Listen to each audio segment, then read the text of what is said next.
we have an issue, Donnie. We talked about it all the time on the show about us black people pooling our money together to come together to do something like this. Are we seeing enough of this in this business, in your opinion, Tay?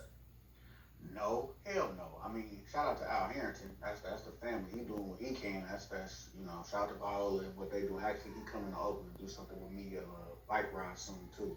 But he's doing it, and we talk about it all the time. It's like there's a bunch of black millionaires. Why we all just can't get together? When I take lunch and more to other states, bro, I want another person to be me, own a 51%, and the other 49% can come from 49 separate people. And we can just sit back at home and eat off that 1%. We don't all need to be, you know what I mean? Like, it's just, if we can get back to that mentality of helping each other as black people, we wouldn't have to go to these white people for money. We wouldn't Is have there to. is there still a problem when it comes to investing in the weed industry, even though it's becoming legal in a lot of these states and it's popping up, it's becoming normal? Is there still a negative connotation when it comes to weed? This is black people just not want to help black people. I think it has nothing to do with weed, bro. Really? In the stuff I've been in a part to, it's not has nothing to. They all smoke. Niggas just don't like helping each other, and it's terrible. Black people need to help each other, but niggas don't like to help each other. They're selfish, and it's terrible. We could all eat if there's the whole league is Negroes. You can't tell me they all can't pool their money together to invest in black industries. It don't have to be cannabis, but in black industries in general, they don't do it. We don't pool our money together. I mean, I think they invest in a lot. Go ahead, Pete. You want to? Here's one different perspective. Yeah, so in my company, I raised about $150 million in the private markets before going public.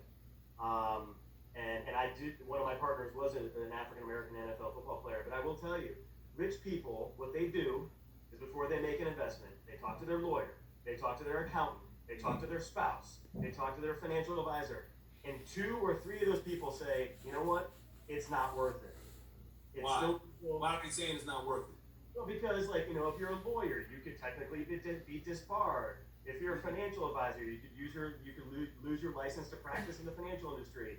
And it's like if that's if that's the way you create your wealth, people get nervous. But what I don't understand about that, if it's legal in these states and you're still in business in these states, how is it going to affect you legally? I'm just trying to understand. Mike, he left out the biggest thing though. The financial advisor and lawyers always want their clients to invest in something they want to invest in. So that's the biggest reason. That part. That part. Yeah.